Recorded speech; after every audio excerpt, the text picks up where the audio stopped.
Global and CRISIL. So there's a lot of work that's gone behind this. A lot more authors, experts from all over the world who have contributed to this report and couldn't be here. But you will hear insights from this. This will be macroeconomy, capital markets, geopolitics and trade, energy security and transition, mobility, sustainability and agriculture.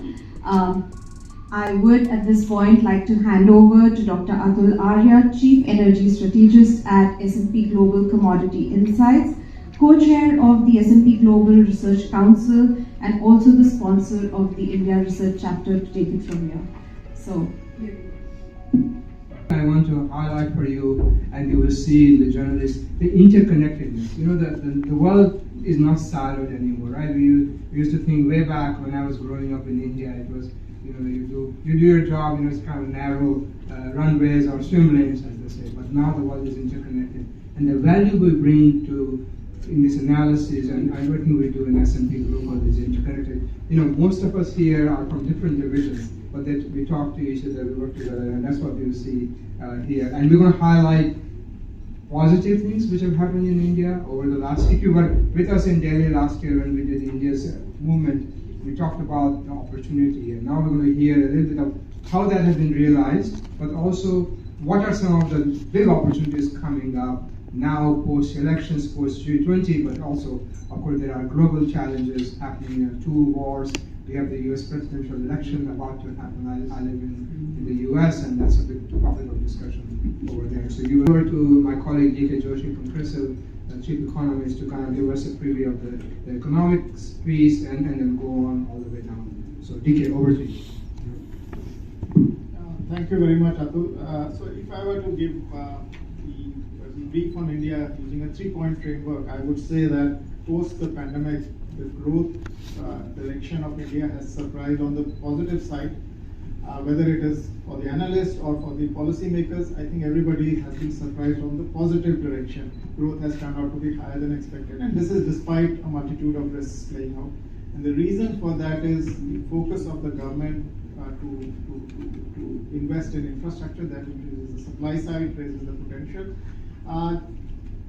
Apart from that, there are domestic strengths also. There are many challenges, but the health of the borrower, the health of the lender, both are very, very conducive to growth.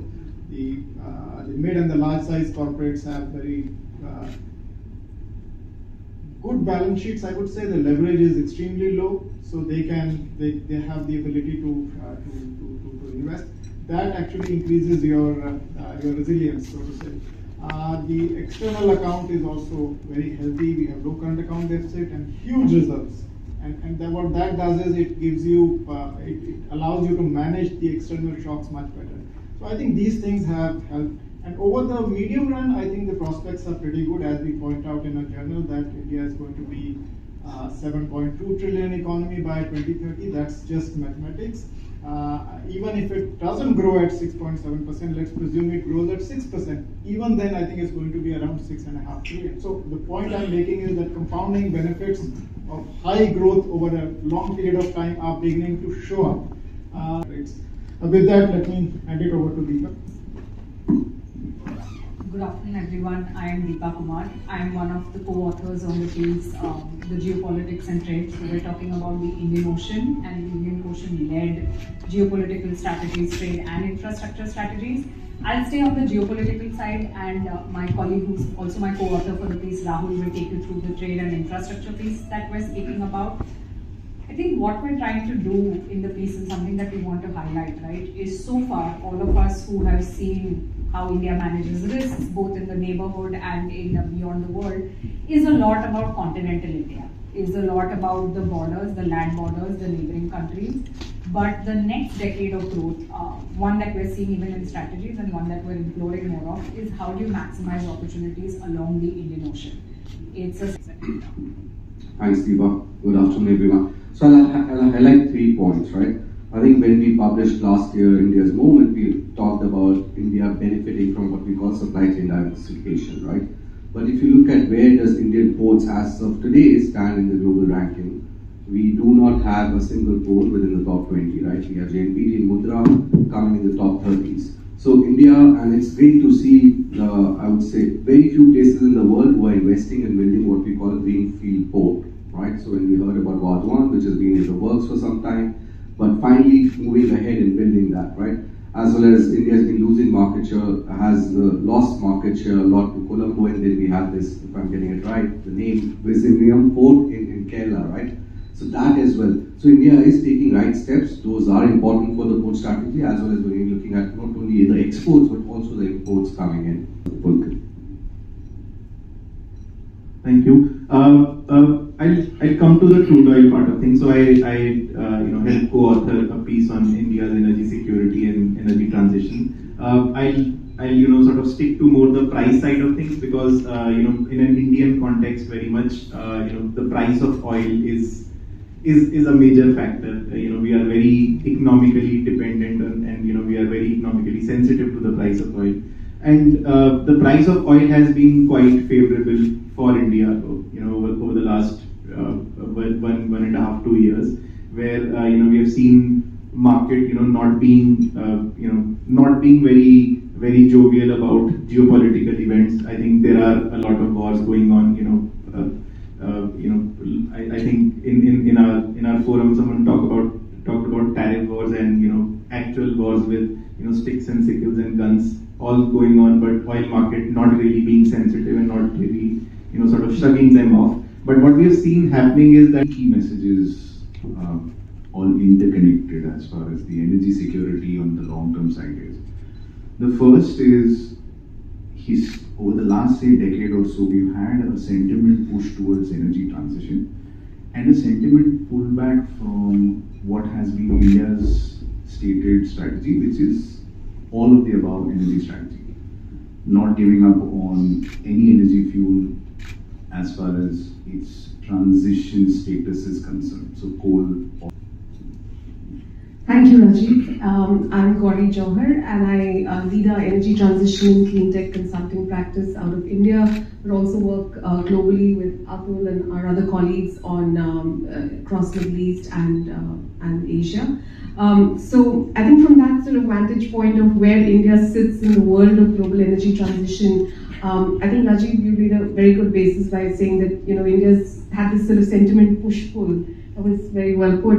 And when we look at that sentiment push towards the energy transition, something Dr. Atul Arya here, he has gone around the world talking about India's energy transition in the context of a global energy transition, and has christened it the multi-dimensional energy transition. And Atul, please do feel free to add in if you would like to.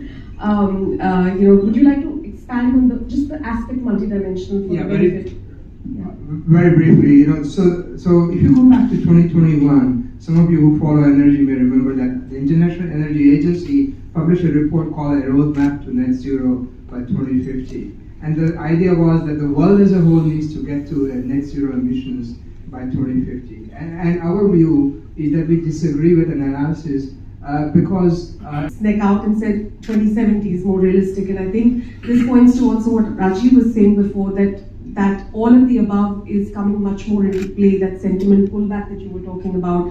But the reality is that while the 2030 and the 23 chart, currently based on current data, shows that India fossil fuels will still remain foundational despite energy transition. So fossil fuels today, for all of these sector-specific strategies need to be worked out. Between the mature technologies of solar and wind, they need to be accelerated, but then there are the new material technologies like carbon capture and hydrogen, and of course we must exhaust the energy efficiency option. We're nowhere near to exhausting the energy efficiency option for net zero. That said, it's very important to keep in mind just transition considerations. There's a huge political economy impact about how much dependence on coal there is. I think today over to Puneet. Thank you, Gauri. Good afternoon, everybody. Good to see a few journalist friends sitting here whom I talk to. But for others, I'm Puneet Gupta. I head mobility forecast for India and ASEAN markets. But for today, I think my better introduction is I represent mobility, in Indian Research Council by S&P Global. So just coming to my piece, slide is in the front of you. So we are talking about energy transition. And energy transition is incomplete without mobility.